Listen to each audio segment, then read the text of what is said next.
On l'a appris ce matin, le Premier ministre Gabriel Attal fera des propositions demain aux agriculteurs. Il se déplacera sur le terrain. On ne sait pas encore où. En attendant, le mouvement s'amplifie encore et il se durcit même. Les opérations coup de poing se multiplient contre des symboles, notamment la grande distribution. Esther Lefebvre et nos équipes en région. Il slalome entre les cageots, au beau milieu de l'autoroute A7. Plusieurs tonnes de fruits et légumes déversés par les agriculteurs au sud de Montélimar. Depuis hier soir, ils arrêtent les camions étrangers pour protester contre ces importations. Même scène près de Nîmes. Des cagettes sont brûlées ce matin, également saisies dans des poids lourds étrangers sur l'A9. Les agriculteurs n'hésitent pas à abattre un arbre pour mieux bloquer l'autoroute. La grande distribution dans le viseur des manifestants. À Agen, ils aspergent de lisier cet hypermarché Leclerc, écœuré, disent-ils, par les méthodes de ce groupe. Les marges abusives, je pense qu'ils nous prennent vraiment pour des cons et à un moment donné, il va falloir que ça change. On casse rien. Non, on casse rien. Un peu plus loin, ils s'en prennent à un entrepôt, la centrale d'achat Système U. Plus aucun camion ne peut entrer ni sortir. Le syndicat Coordination Rurale multiplie les actions autour de la ville d'Agen. Au même moment, ils attaquent des radars.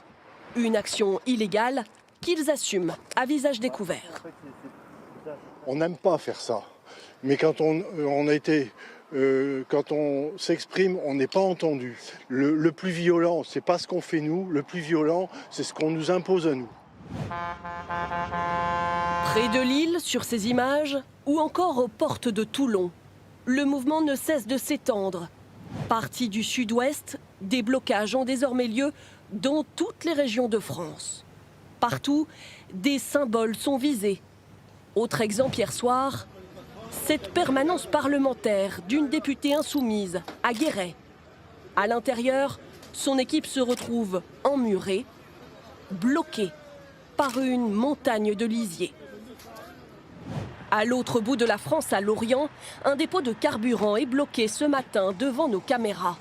À la manœuvre, un syndicat du BTP solidaire des agriculteurs. Il proteste contre l'augmentation du prix du gasoil non routier. C'est le même combat parce qu'on a le même problème. Eux, ils ont ce souci-là, ils en ont d'autres, mais ils ont celui-là aussi. Voilà, donc c'est pour ça qu'on est venus ensemble. Face à cette crise, le Premier ministre promet des annonces demain lors d'un déplacement sur le terrain. Et cette colère agricole se retrouve en une de quasiment tous vos journaux, avec toujours ces mêmes photos de longues files de tracteurs qui bloquent les routes. La nouveauté du jour, c'est que les agriculteurs commencent à être rejoints par d'autres secteurs, les pêcheurs et le BTP en Bretagne. Quentin Fichet, Chloé Brel et Kevin Guéniou. Leurs cris, leurs pancartes sont les mêmes. Les pêcheurs sont désormais aux côtés des agriculteurs. C'était il y a quelques minutes, devant l'hôtel de la préfecture de Rennes. C'est le même bordel, eux ont besoin d'un coup de main et nous on a besoin d'un coup de main aussi. Les mêmes problématiques au niveau européen, les mêmes contraintes, les charges de paperasserie et des décisions qui viennent directement de là-haut, sans consultation et en plus sans réelle vision de l'impact que ça peut avoir sur les territoires. Le convoi est parti ce matin de Guerre, plus au sud, dans le Morbihan. 115 tracteurs et des camions de pêcheurs roulant dans la même direction. Dès le départ, le message est clair. Paysans de la mer, de la terre, leurs métiers sont certes différents, mais leurs problèmes identiques. On parle de l'importation, c'est pareil, ils sont gangrénés par l'importation. On a le prix du poisson qu'on nous donne, c'est le prix qu'on leur donne pour le lait, pour la viande. On a le gasoil, on a les taxes, c'est devenu infernal quoi. Guénaël décrit aussi ce sentiment de ne pas pouvoir exercer son métier de pêcheur tel qu'il le souhaite. À la rigueur, les subventions et tout, moi j'en ai jamais eu, j'en veux même pas. Je veux juste pouvoir faire mon travail dans de bonnes conditions sans être harcelé en permanence par des réglementations. Plus à l'ouest, à Brest, une autre fronde. Cette fois-ci, ce sont 40 professionnels du bâtiment. Ils bloquent depuis 7 heures ce matin le pont d'Iroise, habituellement très fréquenté. Des carreleurs, des plâtriers, des maçons, unis. Les carnets de commandes fondent comme neige au soleil et puis on a certaines entreprises aujourd'hui qui commencent à se séparer de collaborateurs. nous surtaxer, ça ne sert à rien. Tout ce qu'ils vont faire, c'est nous faire crever. Thierry, paysagiste dans le Finistère, les a rejoints. Lui craint les prochaines hausses de prix. 1er février, tout flambe encore. Le béton, bon après tout ce qui est PVC, tous les matériaux, quoi. Nous on est les petits, mais bon, on essaie de se remuer, quoi. Petits certes, mais de plus en plus nombreux ce midi, quelle que soit leur profession. Autre image marquante, et là c'est l'un des plus grands barrages depuis le début de la contestation. 400 à 500 tracteurs mobilisés du côté de Strasbourg. L'image est impressionnante, interminable, filmée ici par un drone. Depuis hier soir, ils bloquent l'autoroute qui contourne la ville. C'est l'axe le plus important de la région. Plus au sud, on se souvient que tout a commencé sur la 64 près de Toulouse. Ce soir, cela fera une semaine. Alors comment réagissent les habitants? Forcément perturbés dans leur quotidien, mais toujours très solidaires. À Carbone, Stécie Petit et François Guinle. Chaque matin depuis 7 jours, même scénario. Ça ralentit sur l'autoroute. Pas le choix, il faut sortir. C'est compliqué, bien sûr, hein, puisque les temps de trajet ne sont pas du tout les mêmes et donc ça a un impact, bien sûr. Donc nous, on s'adapte, on met un peu plus de temps et puis voilà. Patienter 20 minutes, quelque chose comme ça. Mais bon, moi je les comprends, hein. On n'aura plus de paysans un jour, donc j'adhère complètement à leur mouvement. Les plus perturbés, ce sont finalement les poids lourds. Aziz arrive d'Espagne, il fait face pour la première fois aux multiples détours. Une double plaque déviation Bayonne, la première et la deuxième. Et au départemental, un peu trop étroite. 2 camions pour qu'ils puissent passer, il faut que quelqu'un s'arrête. Donc je m'arrête. Sinon ça passe pas, oui. Et il est loin d'être le seul. À Carbone, les camions se succèdent autour de ce rond-point. Nous en avons compté 10 en 1 minute. De quoi perturber les riverains peu habitués à une telle circulation devant leur porte. Encombré chez nous à Carbone parce que les voitures et les camions n'ont pas d'autre choix que de passer ici. Dans la circulation que je trouve extrêmement dangereux parce que j'ai ma fille tous les matins. Elle part en trottinette, elle est arrivée au bout de la rue, elle a un camion qui est arrivé en face. Là c'est insupportable.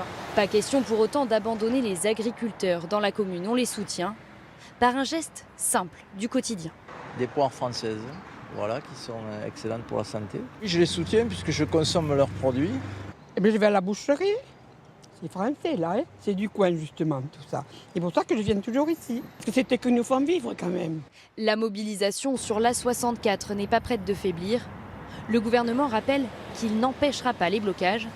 Les forces de l'ordre sont principalement là pour les sécuriser. Et ce matin, on a aussi appris qu'un nouvel accident s'est produit sur un barrage après celui qui a coûté la vie à une agricultrice et sa fille en Ariège. Sur l'A20, à hauteur de Montauban, une voiture n'a pas respecté l'obligation de sortir de l'autoroute. Elle a percuté un ballot de paille. Le conducteur est indemne. Les 2 passagers légèrement blessés ont été transportés à l'hôpital. Plus au nord, où en sont les convois qui disent avancer vers Paris ? Pour certains, l'objectif est d'atteindre la capitale dans les jours qui viennent. Des opérations escargots sont en cours. Henri Dreyfus et nos équipes sur le terrain. C'est un siège que ces agriculteurs tiennent jour et nuit. Celui de la 16, près de Beauvais, dans l'Oise. Une armée des ombres, bien décidée à obtenir gain de cause. Un peu fatigué, mais toujours motivé à avancer, se rapprocher de Paris. Même pugnacité dès l'aube, à Rocancourt, avec cette opération escargot. L'opération elle va monter crescendo de toute façon en puissance. Aujourd'hui, c'est vrai que l'action que je mène, c'est celle qui va probablement se rapprocher le plus de Paris avec un nombre de tracteurs assez important. On ne va pas à Paris aujourd'hui, c'est clair, mais on ira. Bloquer Paris, une menace dont tous les agriculteurs disent qu'elle sera mise à exécution si le gouvernement reste sourd à leurs revendications. Au petit jour, il faut s'organiser et envisager des roulements. Certains ont fait le pied de grue dans la nuit. Ils sont partis ce matin retourner sur leurs exploitations, surtout pour ceux qui sont des éleveurs. Et on attend là d'autres agriculteurs qui devraient arriver pour relayer jusqu'à demain après-demain. La colère des agriculteurs s'étend en Île-de-France. Exemple plus au sud, à Étréchy dans l'Essonne, où les actions s'organisent en bonne intelligence avec les forces de l'ordre. Du nord et une voie du sud qui sera dédiée aux tracteurs. Une voie seulement, l'autre voie vous mettez voie sera ouverte à la circulation. Bah oui. Comme d'autres, ce céréalier francilien peste contre l'inflation des normes. Pour se faire entendre, il compte sur une jonction du monde agricole. Je sais qu'on a des collègues sur Beauvais qui se rapprochent petit à petit de Paris. Vous savez qu'ici, on est à 50 km de Paris. S'il faut faire une jonction place de l'Étoile avec les collègues de l'Oise, eh ben, on fera une jonction. Une solidarité indispensable pour défendre ce qui est souvent une vocation. La passion, ça ne fait pas vivre nos enfants, ça ne nous fait pas vivre, ça ne nous fait pas partir en vacances. Alors déjà qu'on ne part pas beaucoup en vacances, mais en fait, le manque de compétitivité fait que maintenant, on n'a même plus les moyens de partir en vacances. Ces agriculteurs ont prévu de lancer le blocus de Paris dès demain. Tous sont prêts à tenir plusieurs jours.